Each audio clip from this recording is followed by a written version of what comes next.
Aloha and welcome to Professor Weird's Weird Record Club. My name's Paul Weatherhead. Some call me Professor Weird, but in this program we're going to examine some of the weird and wonderful records that don't get touched by other YouTube channels. The weird, the wonderful, the bizarre, the comedic, the novelty, the strange, the horrible. In today's program we're going to look at The King. This is the Elvis Presley Séance. So this was released in 1979 on Shadow Records. As far as I can tell, Shadow Records specialized in spiritualism and this kind of thing. So there is the back cover. We'll talk about that more in a minute. But this was released in 1979, and it's a séance basically in which a medium called Carmen Rogers tries to bring back the spirit of Elvis. So, I grew up listening to Elvis as a kid. So King Creole was one of the first records I remember hearing as an infant. So I was really surprised and quite interested to see this for £1 in a charity shop in Haworth, and thought it might be worth a spin, at least for the weirdness. Anyway, let's get into what we have on this strange record. What you get is, that's Radio 1 DJ Stuart Coleman, very softly spoken DJ, and he's a kind of a host for the evening. You get Teresa Curry. Here she was involved in the the UK branch of the Elvis fan club. Now, she was, she'd seen him 40 times, she says, and she had a collection of sweaty scarves that he'd thrown to the audience. So she was a fan, and she was there really to test the medium, to sort of ask her the questions that only a real fan would know. Now, speaking of the medium, that's her here. This is Carmen Rogers, and she had a long career starting in the 60s and going through to the 90s, where she would put on in theatres displays of mediumistic powers, and she was also quite well known for contacting the spirits of Bing Crosby and Marilyn Monroe. But for this record, it was The King. So this was a séance that was conducted on the 24th of July, I think, 1979. So it's just about a couple of years after Elvis's death. So it starts pretty dull and doesn't really change very much, apart from a couple of fairly comic moments. So we meet the audience, we go into the séance. There are a few fans, a few tabloid journalists, and Carmen Rogers. Now, Carmen Rogers slips into a trance pretty quickly, and there's no fanfare for the common man or anything like that to announce the King's present. She just mutters, "The fella's here," something along those lines. So she describes Elvis as being, his spirit seems quite nervous and he's biting his nails, and she talks about him suffering from headaches, and she talks about him taking a lot of drugs, not LSD. She's quick to point out, but prescription drugs. So that's a description of Elvis's ghostly appearance to her. And then, now, one thing is that she didn't speak in Elvis's voice, which was rather disappointing, I thought. That's something that would have been fun, but no, she carried on speaking in her normal voice. Well, now Elvis's first message was, "Who's got the music?"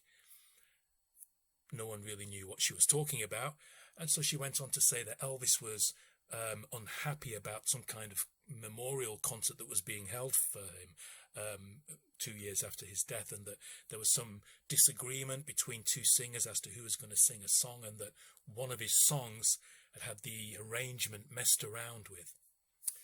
And Elvis was really upset about that, and no one could really say what she was talking about. Now, the DJ, Stuart Coleman, suggested that maybe Elvis was talking about the John Carpenter movie of Elvis that had Kurt Russell starring as Elvis, but it had a country singer, was he Ronnie McDowell, who did the singing for it. But, Carmen Rogers was absolutely certain, no, it's something to do with a guy called Lenny who was messing around with the arrangements of his songs. So that was the first big display of mediumistic powers. And it was a real stretch, I think, of Stuart Coleman to try and bring it round to the Elvis movie, which it clearly wasn't.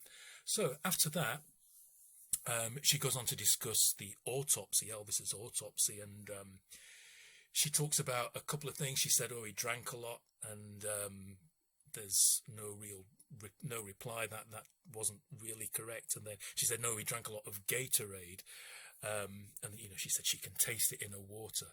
So that, again, not really a hit. She talked about the autopsy, as he said, and she said, he was suffering from throat problems and he was losing his voice.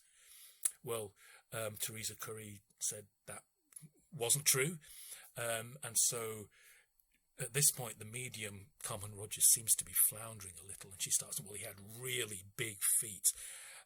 So from that revelation, we move on to the killer question. Now, Teresa Curry, who's the head of the Elvis fan club, she has a killer question to see what Elvis is up to in the afterlife. And, you could ask the king of rock and roll any question you like about life and death and the great beyond. And her question to Elvis from beyond the grave was, what's your favourite magazine? Now, Carmen Rogers said he doesn't read much. He only reads trade magazines. Now, again, this isn't correct. This is another fail on Carmen's part. Elvis apparently took trunk loads of esoteric and occult and spirituality books on tour with him. So she's not doing well so far. Now, the second killer question that Teresa Curry has that only a true fan would know is she asks about what present did Elvis buy for Lisa Marie Presley in 1976? And Carmen Rogers said, it was a silver car. And nope, this was incorrect. It was actually a golf buggy. And at this point, Carmen Rogers, with desperation in her voice, says, yes, but was it silver? Was it silver? That's not really confirmed. I've tried to find it online, and it looks sort of cream rather than silver. So, again, we don't have a very good hit from Carmen there. So, next question that Teresa has is, what happened on Elvis's last day? Now, Carmen Rogers is really reluctant to answer this, and she says, you don't really want me to describe what happened on his last day? And Teresa says yes. So she describes him as saying that Elvis got up, he had a headache, he was choking, he felt as if he was drunk, he heard a door slamming, and then he heard the doorbell ring, and then everything went blank. Well, that's not the official narrative. The official narrative is he died on the toilet, caused by a cocktail of prescription drugs and heart problems and Valsevaz maneuver. Yes, I had to look that up, and that means pushing too hard on the toilet. So anyway, and then at this point, Carmen just suddenly says, he's away, he's away. Now, she resisted the temptation to say Elvis has left the building, but I didn't. So that is about the end of the séance. It's dull, it's tawdry, it's rubbish. It really, as a display of psychic mediumship, it's pathetic. As a display of fake mediumship, it's still pathetic. It's an utterly woeful performance. Now, there were some accounts in the newspapers when it came out, and in these accounts, there are a couple of things that aren't on the record, so I wonder whether these were so bad that they decided to edit them out. Now, in one of them, I think it was the Sunday People, she said that the journalist said that at one point Carmen slumped down in a chair and started saying, I love God, in Elvis's voice.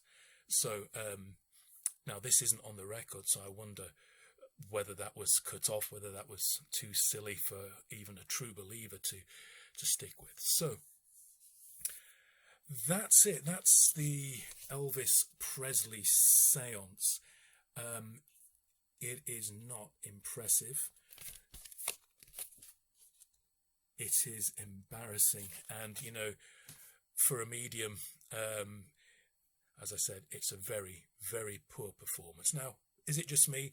Have I got just a suspicious mind? But anyway, let's go back to the key question proposed by the president of Elvis Presley's UK fan club. Given everything we know about life, the universe, the great beyond, what's your favourite magazine? See you next time.